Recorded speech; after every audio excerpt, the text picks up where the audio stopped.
কাতারে আর্থনা সম্মেলনে যোগ দিয়ে ব্যস্ত সময় কাটাচ্ছেন প্রধান উপদেষ্টা ডক্টর মোহাম্মদ ইউনূস। সম্মেলনের দ্বিতীয় দিন সাইড লাইনে রোহিঙ্গা সংকট নিয়ে আলোচনায় অংশ নেন তিনি।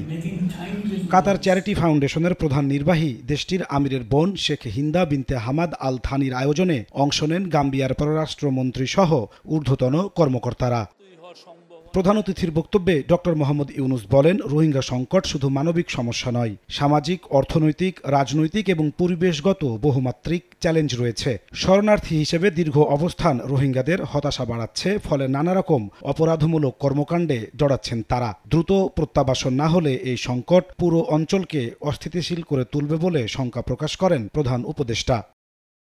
রোহিঙ্গাদের জন্য আন্তর্জাতিক সম্প্রদায়ের সহায়তা কমে যাওয়ায় উদ্বেগ প্রকাশ করে অধ্যাপক ইউনূস বলেন, এতে পরিস্থিতি আরও নাজুক হবে। রোহিঙ্গা ইস্যু থেকে বিশ্ব সম্প্রদায়ের নজর সরে যাওয়াকে দুঃখজনক আখ্যা দিয়ে শুধু কথা নয়, প্রত্যাবাসনে কার্যকর উদ্যোগ নেওয়ার আহ্বান জানান প্রধান উপদেষ্টা।